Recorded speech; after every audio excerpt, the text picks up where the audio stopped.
Funding for this program is provided by Annenberg CPB to advance excellent teaching. The noble in his castle, the cleric in his church, the peasant in his hut, a simple social model that would last for centuries. But the more successful it was in re-establishing order, the more it encouraged the very forces that would sap its strength. The feudal order, this time on the Western tradition.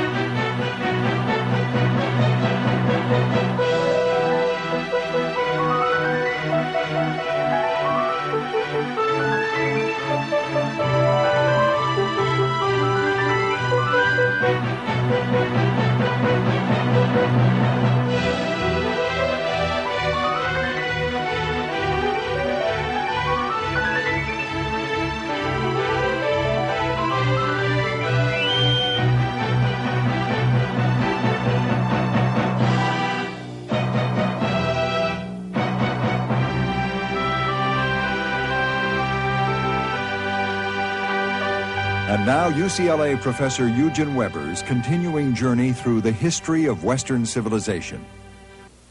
Last time, we got a hint of what feudal society was like in the early Middle Ages, with vassals pledging allegiance to their lords and fighting for them in return for a piece of the lord's land and the peasants that went along with it. So, on the one hand, we had an aristocracy of lords and vassals who had property, and on the other, the peasants, or serfs, as they might be called, who provided all of the work and, in return, got temporary permission to stay alive. But there was also a third class, the clergy, which was an integral part of the feudal power structure. The church had been doing well all this time.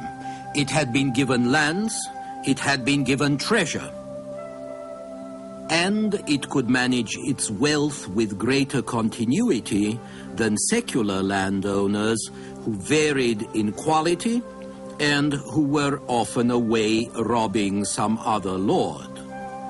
The church never died. So the church got even richer, and it led a new cultural revival around the year 1000. This is the era described by a monk in Burgundy named Raoul Glaber, who didn't think much of his times in general. But he tells us that the fabrics of churches were rebuilt and every nation of Christendom rivaled with each other which should worship in the handsomest buildings. These churches Glaber talks about are in what we call the Roman style or Romanesque. Gothic was only invented a century later. But they are splendid enough, and while public buildings surged forward, so did public thought, or rather clerical thought about public matters. And this produced a new social model, much more realistic than the preceding one, which you recall had the king as a man of peace at the center of society, protecting everybody else. Although the clergy still saw the Christian ruler as important, now he was part of a wider Christian society, which was divided into three social categories, each with one particular function: the men who pray, the men who fight, the men who labor. In this model, the spiritual is superior to the temporal, and the sword is superior to the spade. One prays to save the soul, the other fights to save the bodies and the property of the community, and both deserve to be kept by the labor of others. So below them are the peasants working to feed them. It was a simple model, and its very simplicity kept it going for a long time.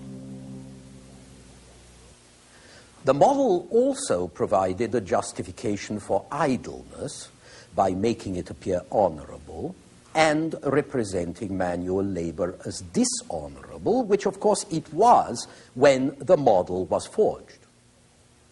Those who could prayed or fought. Those who couldn't labored. And so production was a vulgar activity, and the noble and holy were idle and unproductive. It has been argued that there was a contrary Christian tradition. After all, Christ was a carpenter, and that monastic rules, like the rule of Saint Benedict, required manual labor. As the Latin saying goes, laborare est orare, to work is to pray. But the fact is that the only reasons why monastic rules recommended work were first to avoid boredom, during which the mind could wander in dangerous directions, and second, to teach humility precisely because labor was a humbling experience. At best, work was an encouragement to spiritual endeavor. Its task was to subsidize prayer and contemplation so they could proceed without material difficulties. Productivity was no concern of noble minds. And this is a notion that was going to leave its mark on Western society and culture. Furthermore, the tripartite model of clergy, nobles, and commoners, which was intended to represent order, in fact created friction, the bitterness and hostility born out of the power relations it depicted. Realizing the friction, the Church tried to reduce it by propagating the notion that the social order was based on cooperation and services mutually rendered. This painting, entitled Allegory of Good Government, by the 14th century artist Lorenzetti, reflects the idea of cooperation and interdependence. The symbols of justice, peace, fortitude, prudence, common good, magnanimity, temperance, and charity all rest upon a unified people below. And here we have the allegory of bad government, in which Lucifer stands center stage and everyone else is bickering and selfish. In truth, some people were cooperating and serving more than others. As Western Europe ran out of barbarians and began to settle down, however relatively, marsh, forest, fallow gave way to vineyards and orchards and fields. New villages sprang up to clear and work new lands. The volume of production continued to rise. And since this took place in a system which was very good at squeezing what it could from the laborers at the bottom of the heap, most of the new surplus was transferred into the masters' barns and onto their tables. This surplus stimulated the masters' taste for luxury. So, to satisfy this new demand, teams of specialists developed out from the indistinct peasant mass: masons, artisans, traders, and this revival of demand for services brought about in turn a revival of the towns where the exchange of services took place. Urban centers had been insignificant for several centuries, but in the 11th and the 12th centuries, the ancient cities revived, and new market towns sprang up at crossroads, at river crossings, at convenient stops along the highway. By the end of the 12th century, Western civilization had once more gone through a fundamental change. It had been rural for nearly 1,000 years. From now on, it was going to be dominated by urban centers. Everything was going to revolve around the towns: riches, power, and cultural creativity. Now, naturally, such a profound transformation had an impact on the model of the three orders and on the social relations this model tried to stabilize. Within each order, material progress complicated the social hierarchy. In the church, the urban revival emphasized the break between the rural monastic orders and the monasteries, and on the other hand, the urban clergy that grew up around the new town cathedrals. Among the aristocracy, the growing importance of the urban economy strengthened those lords who controlled the markets at the expense of those who lived in the country. But the greatest revolution took place not at the top, but in the third estate among the commoners. The lowest of the three orders had become increasingly multiple, increasingly diverse. Peasants continued to represent the immense majority, but even at the rural level, there was more mobility, and some peasants had become better off than others. But the contrast was strongest in the towns, with their artisans, journeymen, and small traders, and especially with the merchants, who operated on a larger scale and who, in some cases, had become merchant princes. Professional organizations were also developing, guilds and fraternities which defended the interests of a parish or a trade, and corporations of masters and students in the new schools that had been established. These schools started out first in Bologna and Paris, but they soon appeared in every large city, working under charters granted by the Pope or the Emperor or the King. The word university is simply medieval usage for such independent corporations. But with all this change came more conflict. Typical of the struggle between the old order and the new forces was the agreement signed in 1215 between John, King of England, and his barons, an agreement that has come down to us as Magna Carta or the Great Charter. By the time John became king, royal administration had improved, but royal finances had not. So John taxed the nobles, the clergy, and the cities. He encroached on their privileges, and by sending out his officers to tax, he brought the kingdom to the verge of civil war. The only way to avoid a conflict was by an agreement which spelled out the rights of free men, especially barons, of course, and of clergy, but also of towns and merchants. This recognition of new interests was significant, even though nobody took the charter very seriously at the time, because feudal agreements were always breaking down. But out of its provisions, there grew basic legal rights for Englishmen, and also a representative institution called Parliament, designed to see that the king kept his word and did not overrun his rights.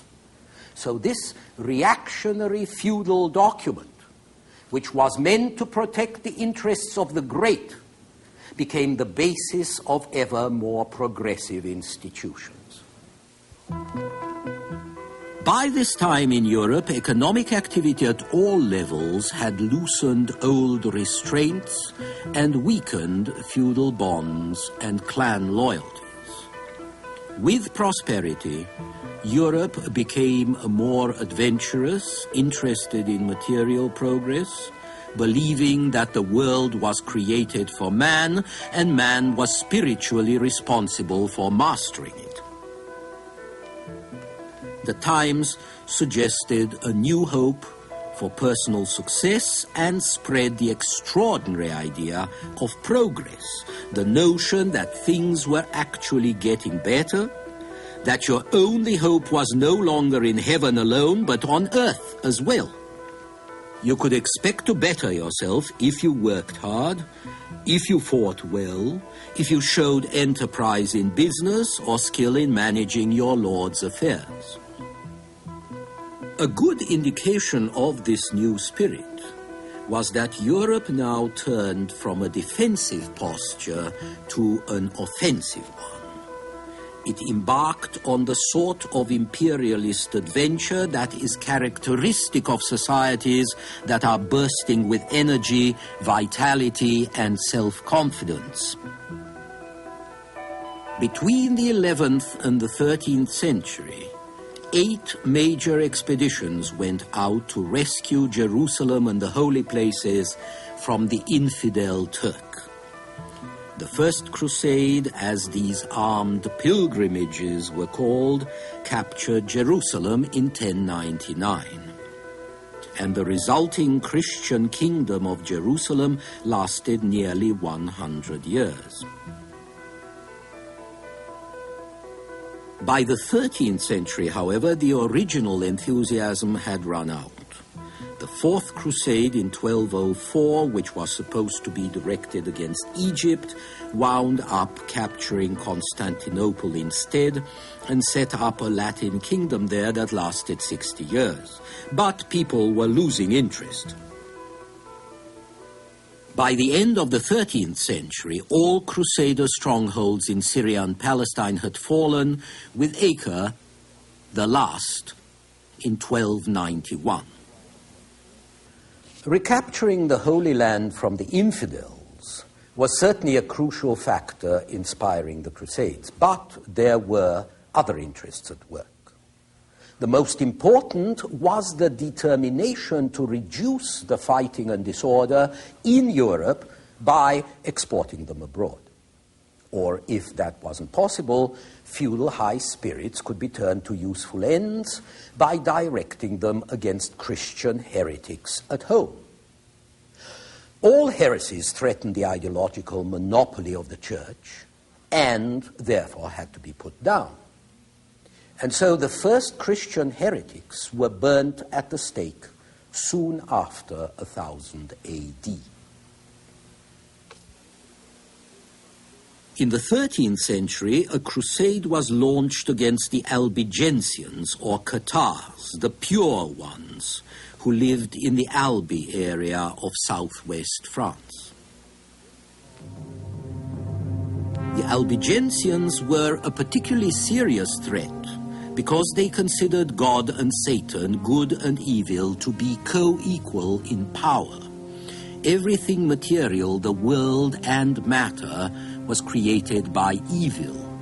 This included political structures, the feudal system, and also the church, because it pretended that salvation was possible in this world. So the Albigensians threatened everybody in power. They couldn't be tolerated, and they were put down without mercy. The Crusaders of the Middle Ages did not discriminate. They killed Europeans as enthusiastically as they killed non-Europeans. As a matter of fact, after the siege of one Albigensian stronghold at Béziers, when a soldier asked the bishop how to tell the good Catholics apart from heretics, the bishop was blunt. "Kill them all. God will recognize his own." But the most popular kind of crusade was the one fought to convert the foreign heathen, preferably not too far away, and if they didn't convert, to kill them and settle good Christians on their lands. The reconquest of Spain from the Arabs was a profitable campaign that went on into the 1490s, and the expeditions that Spain and Portugal sent to North Africa and across the Atlantic to America were also crusades of sorts. So the crusading tradition and the colonial experience merged into one another, as did their inspirations. High spiritual aims and low material ones, the desire to get away from home and the desire to get rid of troublesome enemies, vigor and enterprise and greed. But at the same time, people were trying to affirm themselves unconstrained by their elders and betters, and especially unconstrained by the church.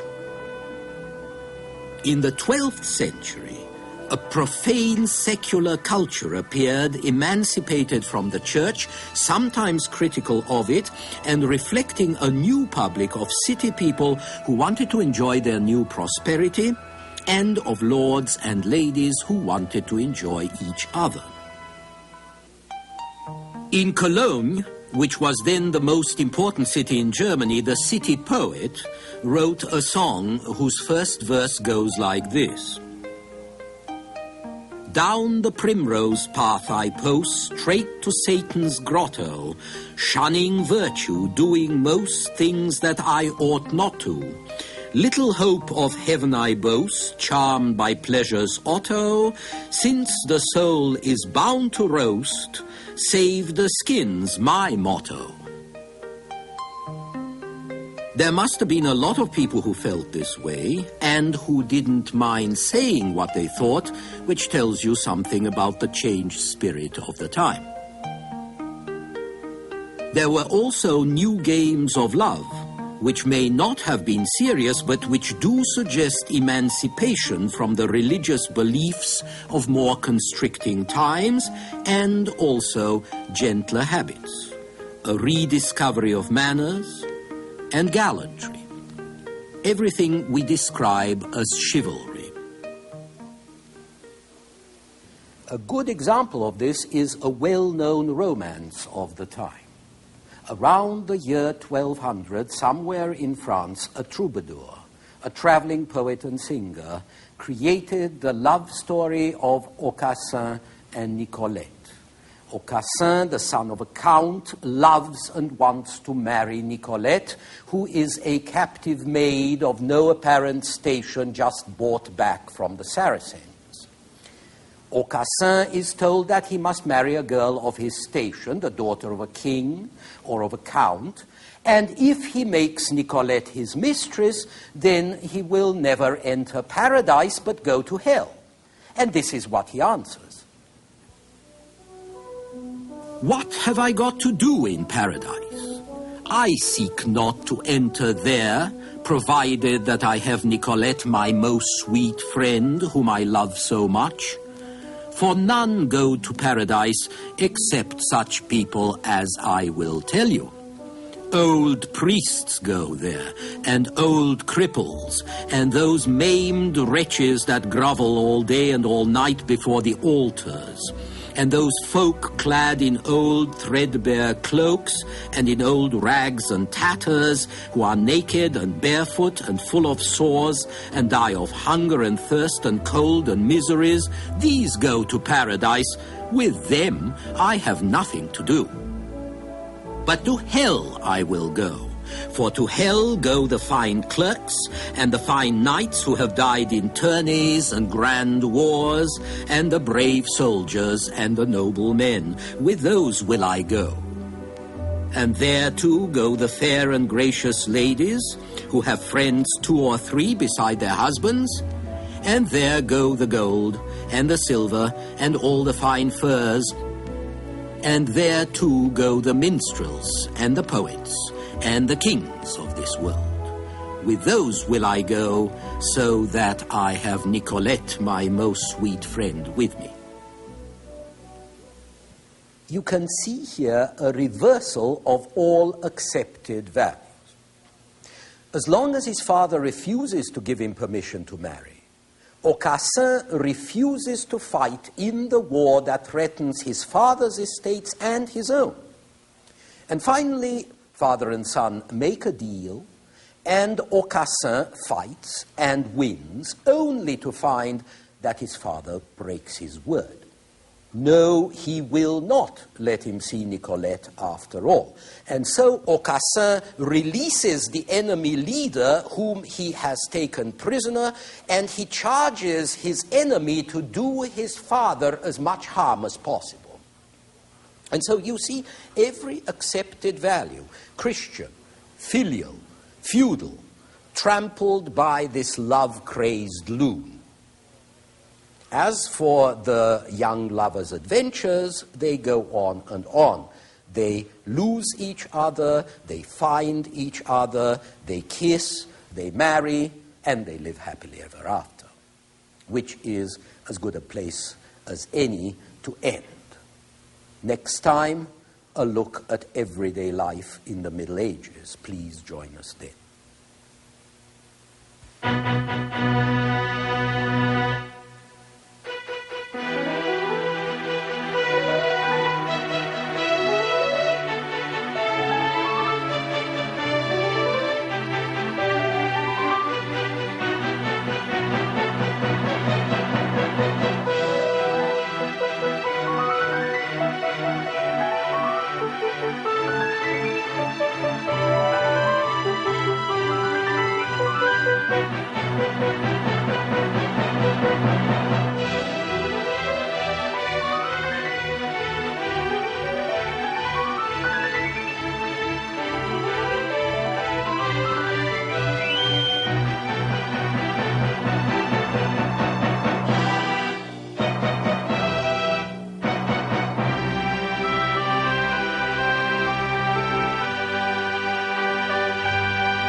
Funding for this program is provided by Annenberg CPB to advance excellent teaching.